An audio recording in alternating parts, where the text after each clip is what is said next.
पूरे इतिहास में भारत की छवि लगातार बदलती रही है, क्योंकि इसकी सीमाएं घटती बढ़ती रही हैं और संस्कृतियों के आपस में मिलने के बावजूद उनमें खींचतान चलती रही है।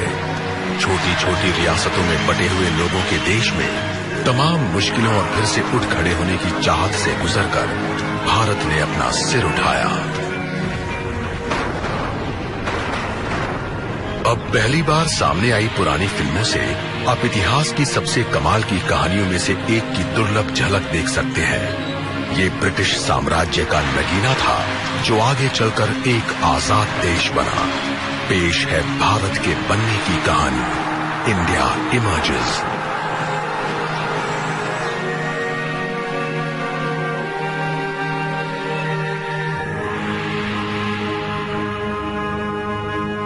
द राज।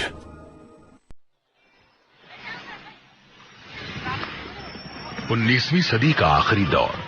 भारतीय उपमहाद्वीप की यात्रा कर रहे लेखक मार्क ट्वेन ने इस इलाके से प्रभावित होकर लिखा, भारत में ही मानव जाति पली बढ़ी है, यही इंसानी बोली का जन्म हुआ है। इसे ऐतिहासिक गाथाओं और परंपराओं की दादी और परदादी कहा जा सकता है।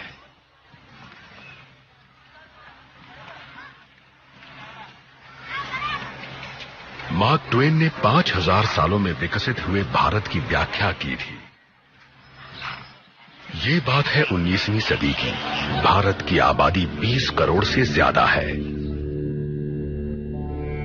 ये भारत लगातार बदलाव के दौर में है। अब ये ताकतवर मुगल साम्राज्य द्वारा संगठित इलाका नहीं है।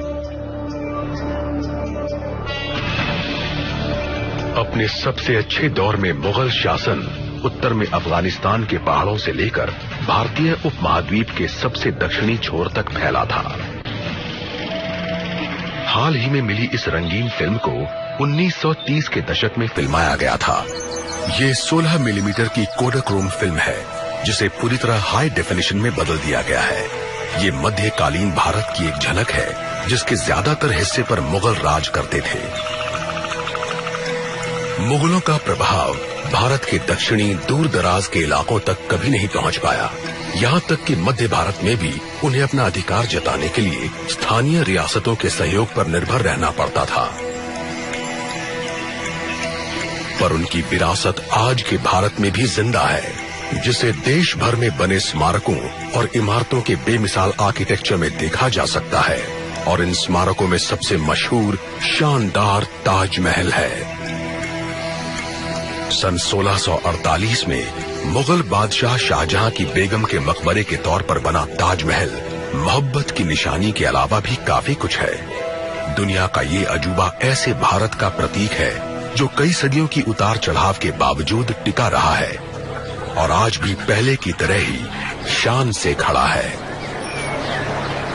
ताजमहल बनवाने वाले शाहजहां के लफ्जों में, इस जहां में ये इमारत ऊपर वाले की अहमियत बताने के लिए बनाई गई है।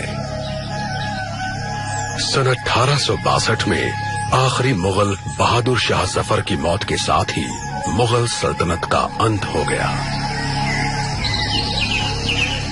इसके बाद राजनीतिक अस्थिरता के दौर में ढेर सारी छोटी छोटी रियासतों, कबीलों और समुदायों का जन्म हुआ और शासन करने की ताकत में ऐसा खालीपन आया जिसे भरने में कोई कामयाब नहीं हुआ। सन 1903 ये भारत की कुछ सबसे पुरानी फिल्में हैं। इन्हें अमेरिकन इन्वेंटर और सिनेमा के पायनियर थॉमस आर्मैट ने फिल्माया है। इस समय तक भारत के लोगों पर विदेशी राज करते हैं, जिसका केंद्र आधी दुनिया के पार यूरोप के एक टापू पर है। अंग्रेज पहली बार सन 1608 में भारत आए थे। वो यहाँ ब्रिटिश ईस्ट इंडिया कंपनी के तौर पर आए थे।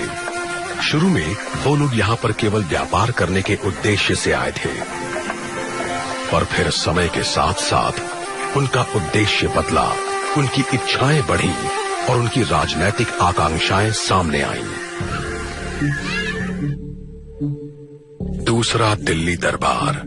ये ब्रिटिश लॉर्ड कर्जन की अगुवाई में हो रहे समारोह के दृश्य हैं, जो इससे पहले कभी प्रसारित नहीं हुए।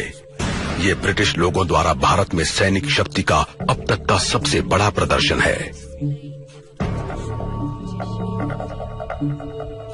भारत में संसाधनों की भरमार है। ईस्ट इंडिया कंपनी ने उन संसाधनों पर एकाधिकार करने के साथ साथ अपना सैनिक और प्रशासनिक प्रभाव भी बढ़ा लिया है। इसने स्थानीय लोगों के विद्रोहों को कुचल दिया है, जिनमें सन 1857 का सैनिक विद्रोह भी शामिल है। अब सत्ता ईस्ट इंडिया कंपनी से ब्रिटेन के राजघराने के हाथों में जाने वाली है। सन 1858 की अपनी घोषणा में तत्कालीन ब्रिटिश मोनार्क क्वीन विक्टोरिया ने कहा, हम भारत की स्थानीय रियासतों के राजाओं के लिए ये घोषणा करते हैं कि हम उनके साथ ईस्ट इंडिया कंपनी या उसके नाम पर किए गए सभी समझौतों या एग्रीमेंट्स को स्वीकार करेंगे और हम उन्हें पहले की ही तरह जारी रखेंगे और हम उम्मीद करते हैं कि रियासतों के राजा भी ऐसा ही करेंगे। क्वीन की इस घोषणा का उद्देश्य ये जताना है कि वो सबको साथ लेकर राज करना चाहती है, लेकिन दराज, जो इस कॉलोनियल ताकत का नया नाम है, अब दोबारा कभी भी भारत के लोगों पर भरोसा करने के लिए तैयार नहीं है। ब्रिटिश राज की सामाजिक और आर्थिक नीतियां हर कीमत पर भारत के लोगों को विदेशियों की सत्ता में लाने के लिए बनी थी। उन्हें डर है कि परिवर्तन सामाजिक उथल-पुथल को जन्म दे सकता है, जिससे एक बार फिर सन 1857 जैसे हालात पैदा हो सकते हैं। 20वीं सदी की शुरुआत। ये ब्रिटिश भारत के पश्चिमी हिस्से की बीकानेर रियासत का लालगढ़ पैलेस है। यह औपनिवेशिक भारत की 500 से ज्यादा रियासतों में से एक का नजारा है, जो कहीं और नहीं मिलेगा।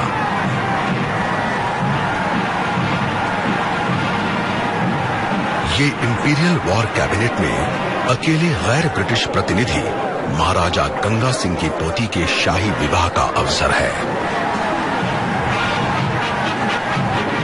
ये चमक दमक एक शानो शौकत वाली ट्रेडिशनल लाइफस्टाइल की झलक दिखलाती है, लेकिन ये सिर्फ ऊपरी दिखावा है। अब भारत पर अंग्रेजों का राज है और ये दो प्रशासनिक सिस्टम्स में बटा हुआ है। भारत के 60% हिस्सों पर अंग्रेजों की हुकूमत चलती है। बाकी का 40% हिस्सा रजवाड़ों का है, जिन्होंने अंग्रेजों के साथ समझौते कर लिए हैं।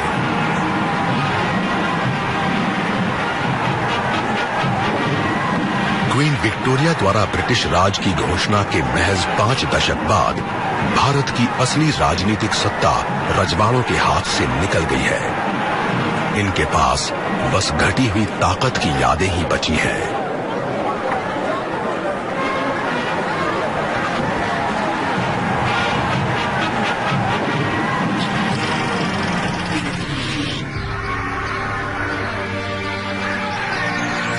ये हैदराबाद की एक रियासत से मिले बाघ के शिकार के दृश्य हैं।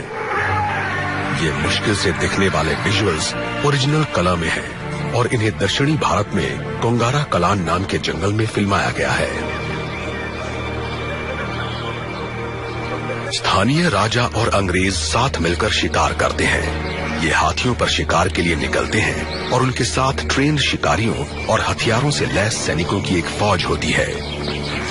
ये लोग घेरा बनाकर शिकार करते हैं। इसमें जोखिम कम होता है और देखने वालों को मजा आता है।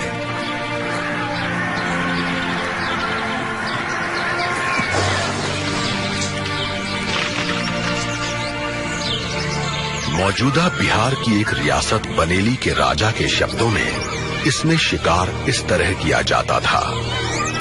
जंगलों में बाघों को लुभाने के लिए भैंस के बछड़े बांध दिए गए। बाघ के छिपे होने की जगह को घेरने के लिए लगभग 50 हाथी भेजे गए। फिर घेरा तैयार हो जाने पर 2 हाथियों को उस घेरे में जाकर बाघ को छिपने की जगह से निकालने का हुक्म दिया गया।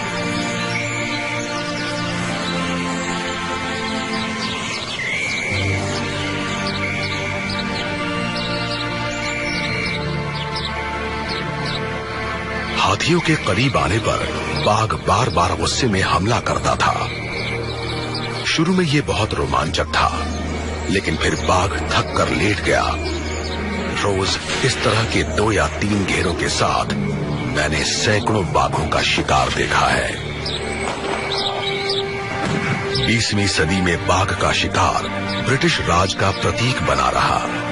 ब्रिटिश राज ने महाराजाओं को ऐसे समझौते करने के लिए मजबूर कर दिया है जिससे उनके ज्यादातर अधिकार खत्म हो गए। ज्यादातर रजवाड़ों को अपने दरबार में तैनात ब्रिटिश रेजिडेंट के दखल को झेलना पड़ता है। दर्राज ने भारतीय राजाओं की राजनीतिक, आर्थिक और सैनिक ताकत खत्म कर दी।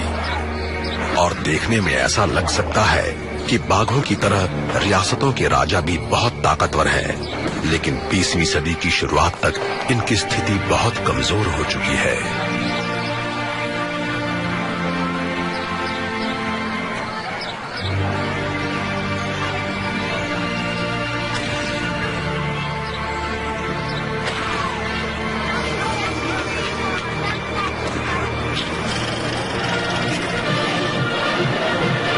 दिसंबर सन 1911, दिल्ली दरबार। शुरुआती फिल्म डॉक्यूमेंट्री बनाने वालों में से एक चार्ल्स अर्बन ने किनेमा कलर नाम की एक नई टेक्नोलॉजी का इस्तेमाल किया। उन्होंने 2.5 घंटे की फिल्म बनाई जिसका नाम था with our king and queen through India. इस फिल्म में तीसरे दिल्ली दरबार के नजारे हैं, जो ब्रिटिश सम्राट जॉर्ज V के राज्याभिषेक के समय होने वाला एक सैनिक समारोह है। इस समारोह में सबसे अहम मौजूदगी सम्राट और उनकी पत्नी मैरी की है और इन्हें भारत का एम्परर और एम्प्रेस घोषित किया गया। लेकिन ये इस समारोह में होने वाली अकेली महत्वपूर्ण घोषणा नहीं है। ब्रिटिश भारत की राजधानी अब कलकत्ता से हटाकर दिल्ली लाई जाने वाली है। राजधानी को कलकत्ता से दिल्ली लाए जाने के प्रस्ताव पत्र में भारत के वाइसरॉय लॉर्ड हार्डिंग ने लिखा, ये काफी समय से एक गंभीर असंगति मानी जाती है कि ब्रिटिश लोग अपने भारतीय इलाके के सबसे पूर्वी छोर पर स्थित शहर कलकत्ता से इस देश पर शासन करते हैं, लेकिन कलकत्ता से राजधानी हटाने की यही एक वजह नहीं थी। सन 1905 में बंगाल के बंटवारे के बाद ये इलाका ब्रिटिश राज के राष्ट्रवादी विरोधियों का केंद्र बन गया था। सन 1911 के दरबार में सम्राट जॉर्ज V द्वारा औपचारिक रूप से दिल्ली को राजधानी घोषित करने के साथ ही ये बात पक्की हो गई। अब दर्राज का एक नया युग शुरू होने वाला है। 1930 का दशक, दिल्ली। ये नए निर्माणों से सजी राजधानी के सबसे शुरुआती दृश्य है, जिसे ये रूप दिया है ब्रिटिश आर्किटेक्ट एडविन लुटियंस ने। इसे डिजाइन करने और बनाने में 20 साल से भी ज्यादा लगा और ये ब्रिटिश साम्राज्य की सत्ता के एक नए अध्याय का प्रतीक है।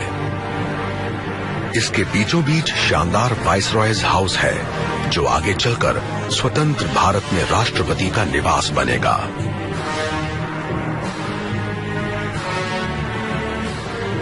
हिस्टोरियन मालविका सिंह और रुद्रांशु मुखर्जी ने अपनी किताब new Delhi making of a capital में बताया है कि लुटियंस ने कितनी बारीकी से काम किया था। उन्होंने इंडियन ट्रेडिशंस का बखूबी अध्ययन किया, खासियतों और प्रतीकों की खोज की, स्थानीय निर्माण सामग्री की डायरेक्टरी तैयार की, धार्मिक और सेक्युलर दोनों तरह की कला और कारीगरी की खासियतों को जमा किया और इन सबको आपस में मिलाकर एक हाइब्रिड स्टाइल बनाने की कोशिश की।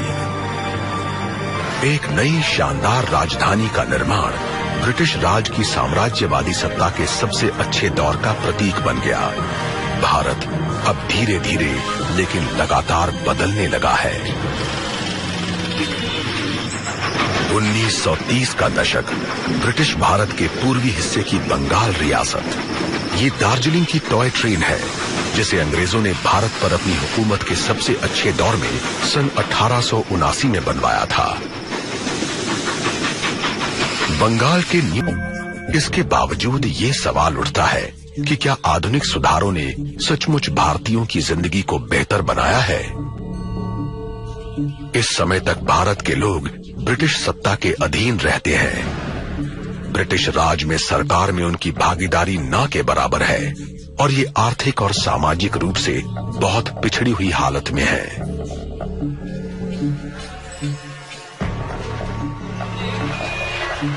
हिस्टोरियन आयरा क्लाइन ने लिखा है, अपने शुरुआती दौर में ही ब्रिटिश राज ने भारतीय उपमहाद्वीप में विकास के नए तौर तरीके स्थापित किए, जिससे इंग्लैंड तेजी से प्रगति कर पाया और वहां के लोग संपन्न हुए। पर क्लाइन का एक सवाल है, फिर वेस्टर्न प्रोग्राम्स की कामयाबी ज्यादा बड़े पैमाने पर नजर क्यों नहीं आई और इकोनॉमिक डेवलपमेंट की पॉलिसीज ने 20वीं सदी के मध्य तक भारत के ज्यादातर लोगों को गरीबी रेखा के नीचे कैसे पहुंचा दिया, जहां लोग मुश्किल से अपना पेट भर पाते हैं। 20वीं सदी के आगे बढ़ने के साथ ही अब तमाम भारतीय लोग गरीब से लेकर अमीर तक ये सवाल पूछने लगे हैं। अपनी दोस्त को लिखे एक पत्र में मैसूर रियासत के दीवान या प्रधानमंत्री सर मिर्जा इस्माइल ने लिखा, मैं बढ़िया शिक्षा और हायर पोस्ट के साथ खुशकिस्मत लोगों में से एक हूँ, लेकिन कई बार मुझे बहुत निराशा होती है। मेरे स्टेटस और मेरी कामयाबियों के बावजूद लगभग सभी ब्रिटिश लोग मुझे अब भी अपने से नीचा समझते हैं। वो ये नहीं समझ पाते कि वो जिस भारत की बात करते हैं वो ब्रिटिश लोगों की बनाई हुई चीज है और उनके जाने के बाद वो ज्यादा समय तक नहीं चलेगी। भारत में लोगों का विचार फिर से बदलने लगा है और इस बार वो अपने शासन पर विचार कर रहे हैं। इसने गांधी जी जैसे जाने माने नेताओं के लिए पूरे देश में स्वतंत्रता आंदोलन की शुरुआत करने के लिए जमीन तैयार कर दी और एक बार शुरू होने पर इस आंदोलन को रोकना मुश्किल साबित होगा। इस बीच ब्रिटिश साम्राज्य आधुनिक काल में सबसे हिंसक आंदोलन से गुजरने वाला है।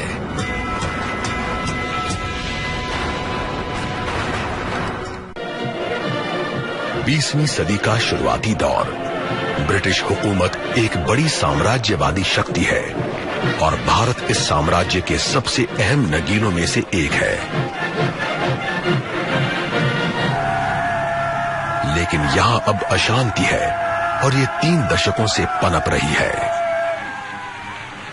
19वीं सदी के आखिरी वर्षों में यहां की अशांति ने राष्ट्रीय चेतना को जन्म दिया और आखिरकार इससे इंडियन नेशनल कांग्रेस यानी भारतीय राष्ट्रीय कांग्रेस के गठन की बुनियाद पड़ी। इस संगठन का विचार सबसे पहले एक अंग्रेज नागरिक एलन ऑक्टेवियन ह्यूम ने रखा था, लेकिन कांग्रेस भारतीय नेतृत्व वाला एक राजनीतिक संगठन है जो ब्रिटिश राज में भारतीयों की समस्याओं का समाधान चाहता है।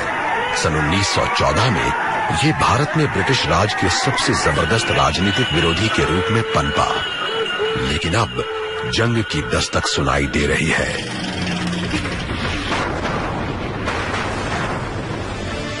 जुलाई सन 1914 से नवंबर सन 1918 तक पूरे यूरोप में जबरदस्त लड़ाई छिड़ी रही, जिसमें साम्राज्यवादी ताकतों के साथ साथ उनकी रियासतों ने भी भागीदारी की। ब्रिटेन, फ्रांस और रूस ने एक गठबंधन बनाया, जिसमें बाद में अमेरिका, जापान और अन्य देश भी शामिल हो गए। इन्होंने साथ मिलकर जर्मनी और ऑस्ट्रिया हंगरी का सामना किया। ब्रिटिश भारत ने भारतीय सेना को जंग में उतारा। दुनिया में किसी उपनिवेश की सबसे बड़ी वॉलंटियर आर्मी में यहाँ के 12,70,000 सैनिक शामिल हुए।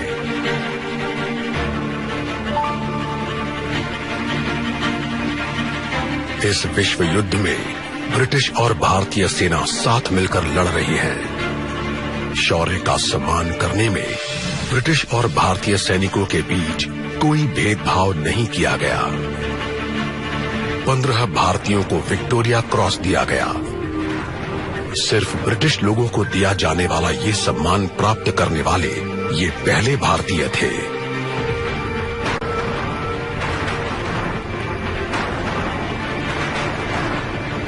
लगभग 75,000 भारतीय सैनिक मारे गए और इनमें से कईयों ने विदेशी जमीन पर दम तोड़ा और लाखों सैनिक घायल हुए। दिसंबर सन 1917, जेरूसलम। ये ब्रिटिश जनरल एडमंड एलनबी द्वारा डोम ऑफ रॉक पर सम्मान व्यक्त करने के दुर्लभ दृश्य है। इनके साथ भारतीय घुड़सवार सेना और लैंसर्स के 4 डिविजन्स हैं। भारतीय सेना फिलिस्तीन से तुर्कों को बाहर निकालने में कामयाबी का जश्न मना रही है। नवंबर सन 1918 तक जर्मनी ने समर्पण कर दिया और जंग खत्म हो गई, लेकिन कोई भी इससे सही सलामत नहीं बचा है। इस विश्व युद्ध ने जीतने वाले को भी उतना ही नुकसान पहुंचाया है जितना हारने वाले को। ब्रिटिश साम्राज्य को भी अपने देश में भारी नुकसान झेलना पड़ा है।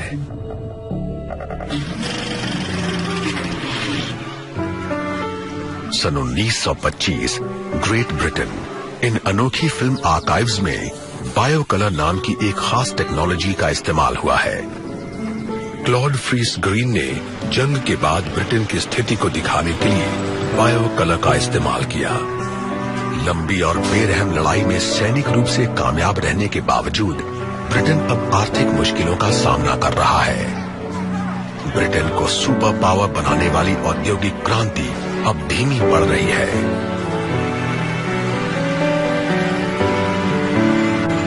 संपन्न लोग और धनी होते जा रहे हैं और गरीब लोग और फटेहाल, जिससे उच्च वर्ग और कामगारों के बीच फर्क बढ़ता जा रहा है। सन 1926 में यानी पहले विश्व युद्ध के खत्म होने के एक दशक के अंदर ब्रिटेन कारखानों, कोयला खदानों, बस, रेल और बंदरगाहों में काम करने वालों और बिजली और गैस के कामगारों की 10 दिनों की आम हड़ताल से ठप पड़ गया। प्रशासन ने इस आम हड़ताल को तो खत्म करवा दिया, लेकिन ये ब्रिटिश साम्राज्य के लिए आगे आने वाले मुश्किल हालात का पहला संकेत है।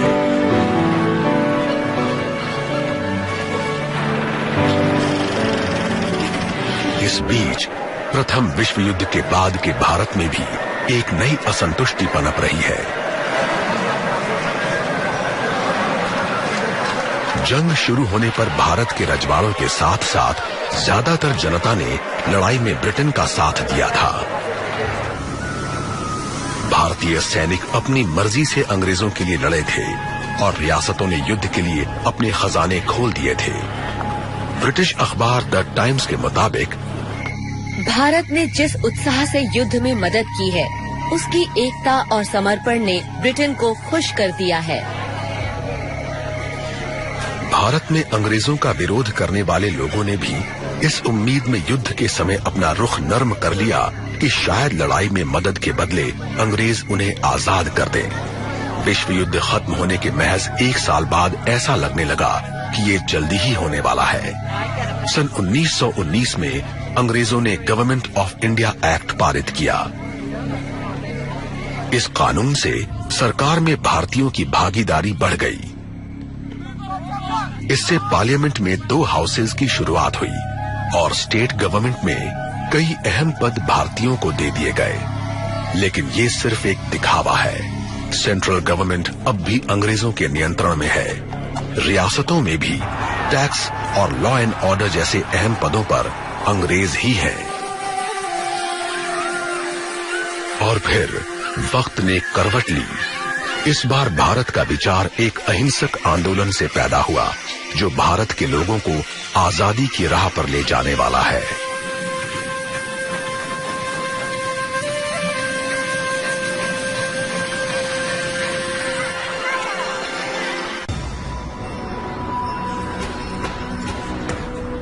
ये भारतीय स्वतंत्रता संग्राम के सबसे जाने माने नेता और साम्राज्यवादी ब्रिटिश राज के लिए सबसे बड़े खतरों में से एक मोहनदास करमचंद गांधी के खास दृश्य है।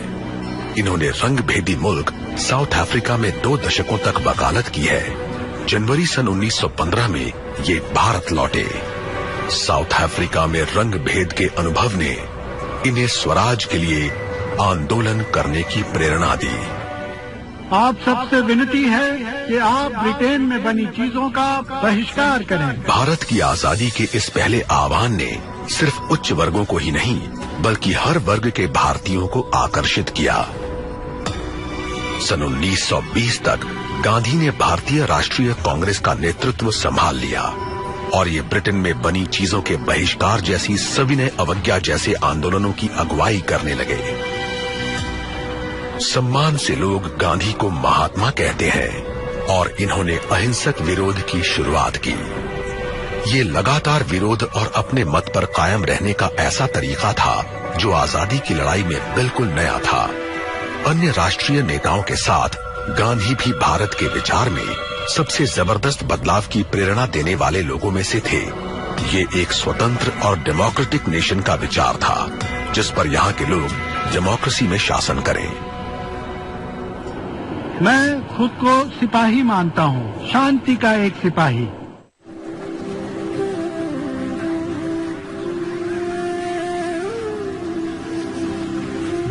भारत की पवित्र नदी गंगा, जो हमारी पहचान है, ये एक राष्ट्रीय पहचान है जो आधुनिक 20वीं सदी में काफी सशक्त हो रही है। लगभग 2 सदी की गुलामी के बाद कुछ स्वतंत्रता सेनानी राजनीतिक बातचीत जैसे अहिंसक तरीके अपनाना चाहते हैं, लेकिन भगत सिंह और चंद्रशेखर आजाद जैसे कुछ लोगों ने अंग्रेजों से लड़ने के लिए हथियार उठा लिए।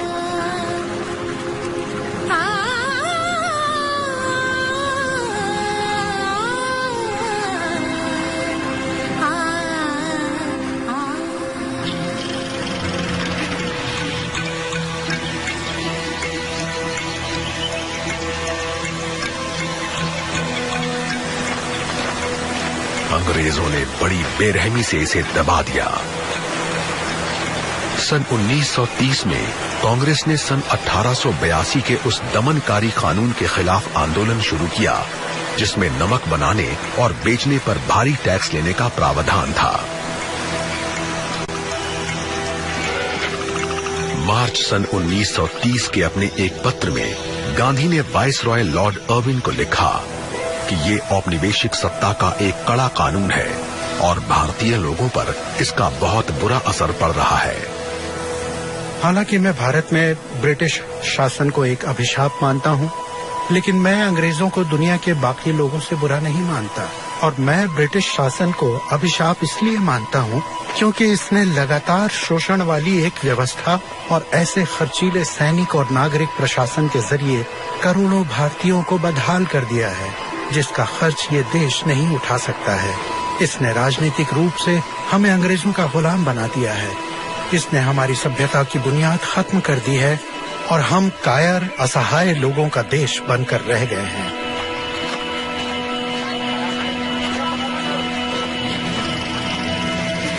मार्च सन 1930 ब्रिटिश भारत का गुजरात प्रांत नमक पर ब्रिटिश टैक्स का विरोध करने के लिए गांधी साबरमती में अपने आश्रम से दांडी में अरब सागर के तट तक पैदल यात्रा करने वाले हैं। वहां वो ब्रिटिश कानून का उल्लंघन करके भारतीयों द्वारा खुद अपना नमक बनाने के एक आंदोलन की अगुवाई करेंगे। लॉर्ड अर्विन को लिखे गए अपने पत्र के अंत में उन्होंने बातचीत का प्रस्ताव रखा।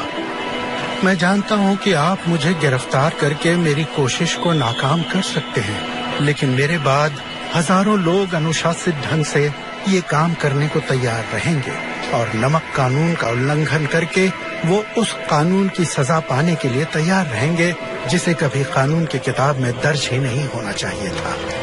मैं आपको बेवजह मुश्किल में नहीं डालना चाहता। अगर आप इस मुद्दे पर मुझसे आगे बातचीत करना चाहते हैं और इस पत्र को प्रकाशित नहीं होने देना चाहते हैं, तो आपका टेलीग्राम मिलते ही मैं इसे रोक दूंगा। अर्विन ने इसका कोई जवाब नहीं दिया। इसकी बजाय उसने गांधी को गिरफ्तार करने का हुक्म दिया, लेकिन इससे बिना डरे गांधी जी ने जेल में अनशन शुरू कर दिया।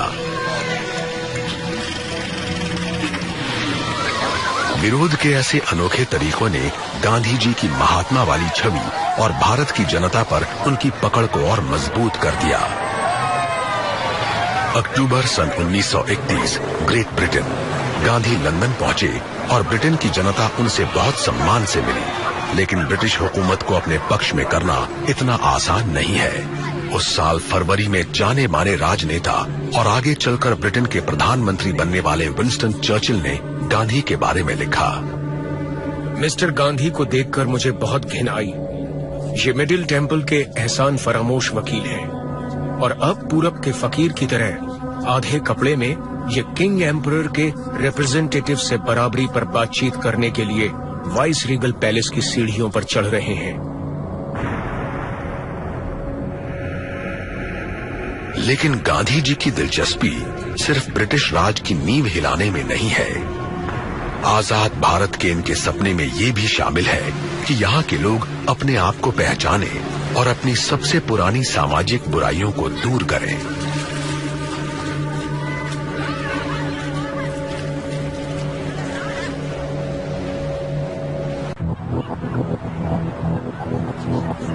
पहले विश्व युद्ध के बाद के दौर में भारत में ब्रिटिश राज, गांधी जैसे नेताओं की अगुवाई में यहाँ के लोगों में देशभक्ति की लहर दौड़ रही है। गांधी ने भारत के लोगों को सिर्फ ब्रिटिश शासन से आजादी के लिए लड़ने की ही प्रेरणा नहीं दी, उन्होंने उन्हें जाति, नस्ल, धर्म और लिंग के भेदभाव से भी लड़ने को कहा।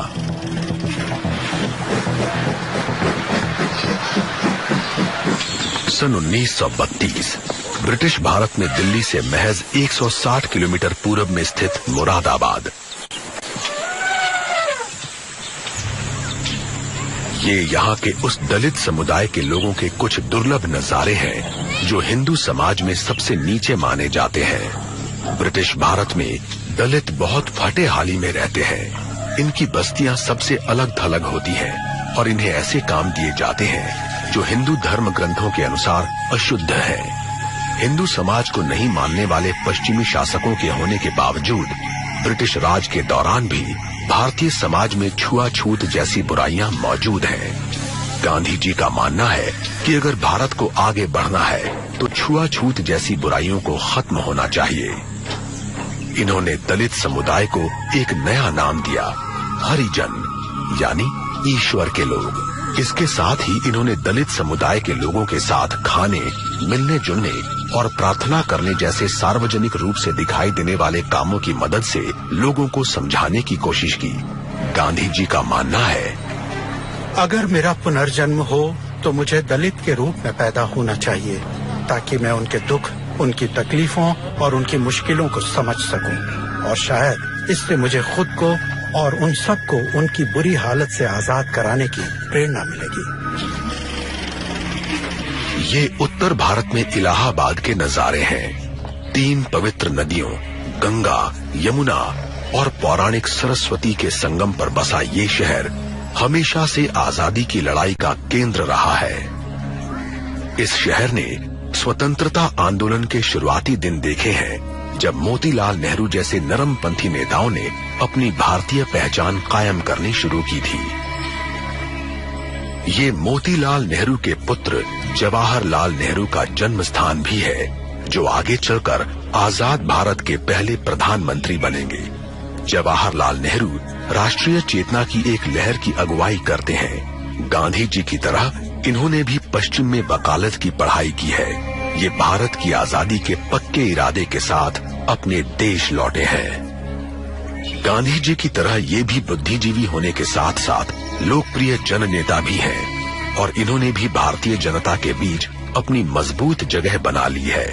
अपनी मशहूर ऐतिहासिक किताब डिस्कवरी ऑफ इंडिया में इन्होंने अपने देश के बारे में लिखा, बार बार विदेशी हुकूमत में रहने के बावजूद कोई इसके जोश को खत्म नहीं कर पाया और आज भले ही ये एक विजेता के हाथों का खिलौना बना हुआ लग रहा हो, लेकिन अब भी इसने हार नहीं मानी है और इसका उत्साह कायम है। ये एक मिथ, विचार और सपना है, लेकिन साथ ही ये बहुत वास्तविक और जीवंत भी है। नेहरू और उनके पॉलिटिकल मेंटोर गांधी ने आजाद और सेक्युलर इंडिया का विचार सामने रखा, जिसमें हर नागरिक को बेसिक ह्यूमन राइट्स की गारंटी होगी।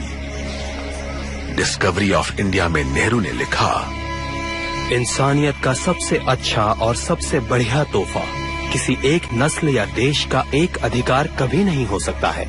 इसे सीमाओं में नहीं बांधा जा सकता और न ही इसे किसी कंजूस का जमीन में गड़ा खजाना माना जा सकता है। गांधी और नेहरू जैसे नेताओं ने ऐसे भारत का सपना देखा जहां सभी भारतीय बिना किसी सांस्कृतिक और धार्मिक भेदभाव के मिलजुल कर रहें, लेकिन सबकी राय ऐसी नहीं है। दिसंबर सन 1930 में ऑल इंडिया मुस्लिम लीग के प्रेसिडेंट मोहम्मद इकबाल ने एक बिल्कुल नया विचार पेश किया। भारत विभिन्न नस्ल के लोगों का देश है जो अलग अलग भाषाएं बोलते हैं और जिनके धर्म भी अलग अलग हैं। उनका व्यवहार किसी एक नस्ल चेतना से तय नहीं होता। भारत के सांप्रदायिक समूहों की वास्तविकता को स्वीकारे बिना यहाँ यूरोपीय लोकतंत्र के सिद्धांत को लागू नहीं किया जा सकता।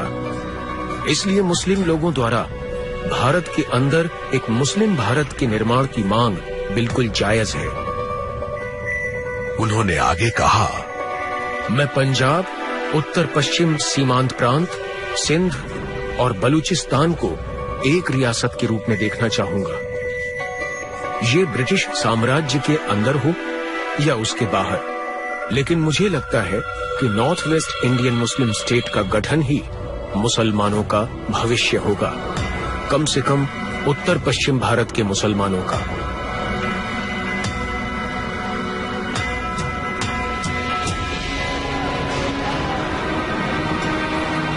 ये पाकिस्तान के विचार का जन्म है, लेकिन ये कई सदियों से चले आ रहे तनाव का नतीजा है। सभी भारतीय अंग्रेजों से आजाद होना चाहते हैं, लेकिन सांप्रदायिक तनाव का भारत के भविष्य पर बुरा असर पड़ेगा। 1930 के दशक के दौरान भारत में ब्रिटिश शासन से आजादी की मांग लगातार तेज होती गई। इस पुरानी फिल्म में आप आजादी की लड़ाई का एक दुर्लभ नजारा देख सकते हैं। ये आंदोलन बहुत जबरदस्त है, लेकिन इसे अपने भीतर ही गंभीर चुनौतियों का सामना करना पड़ रहा है। ब्रिटिश लोगों ने भारतीयों में फूट डालकर शासन करने के लिए इन्हीं धार्मिक और जातीय तनावों का फायदा उठाया।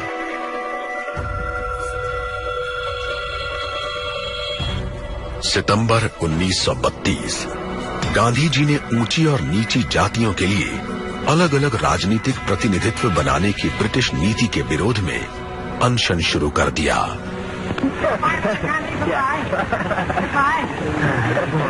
इस फिल्म में आवाज साफ न होने के बावजूद ये गांधी जी की सविनय अवज्ञा के दुर्लभ दृश्य है।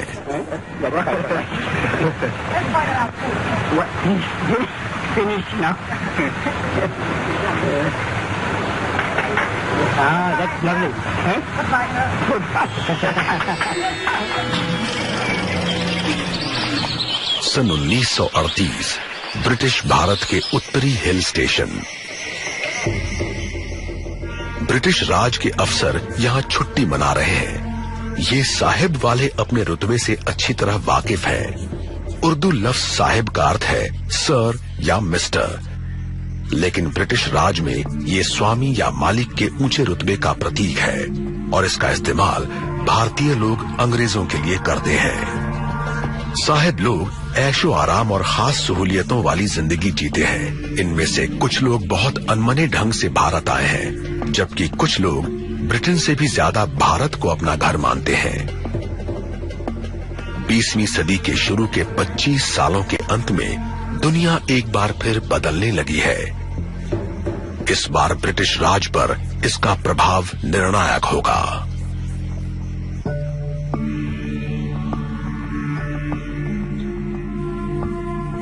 200 वर्षों से ज्यादा समय से ब्रिटेन भारत पर राज कर रहा है। द राज अब तक देश में चल रहे आंदोलनों के साथ साथ पहले विश्व युद्ध से पैदा हुई मुश्किलों से भी लड़ने में कामयाब रहा है।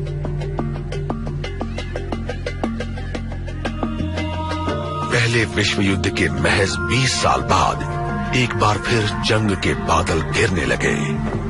एक बार फिर यूरोपीय देशों के गठबंधन की अगुवाई के लिए ब्रिटेन को याद किया जाएगा। इस बार ये लड़ाई एडोल्फ हिटलर के जर्मन खतरे के खिलाफ है। ये लड़ाई पूरी दुनिया को चपेट में ले लेगी और किसी की भी कल्पना से ज्यादा तबाही मचाएगी। दूसरे विश्व युद्ध में जंग का मैदान यूरोप, प्रशांत क्षेत्र, अफ्रीका, अमेरिका, जापान, चीन, मिडिल ईस्ट और भारत तक फैल जाएगा। ये इतिहास में सबसे जानलेवा युद्धों में से एक होगा, जिसमें 5 से 8 करोड़ लोग मारे जाएंगे और इनमें से ज्यादातर लोग आम नागरिक होंगे। नाज़ी फौज खत्म कर दी जाएगी और फासिज्म पर हमला होगा। जर्मनी और यूरोप के काफी बड़े हिस्से का राजनीतिक नक्शा बदल जाएगा। इस लड़ाई का ब्रिटेन के लोगों, उसके शहरों और उसकी अर्थव्यवस्था पर बहुत बुरा असर पड़ेगा। ब्रिटेन अपना पूरा ध्यान और अपने सभी संसाधनों को खुद को फिर से मजबूत करने में लगाएगा। भारतीय लोगों के लिए दूसरा विश्व युद्ध आजादी के लिए जोर लगाने का एक अच्छा जरिया साबित होगा। आजादी की इसकी मांग लगातार तेज और मजबूत होती जाएगी। दूसरे विश्व युद्ध के अंत तक दुनिया का नक्शा काफी हद तक बदल जाएगा। आयरन कर्टन पश्चिमी जगत को विभाजित कर देगा। ताकतवर देशों का पतन हो जाएगा और उनकी जगह नए देश पनपेंगे।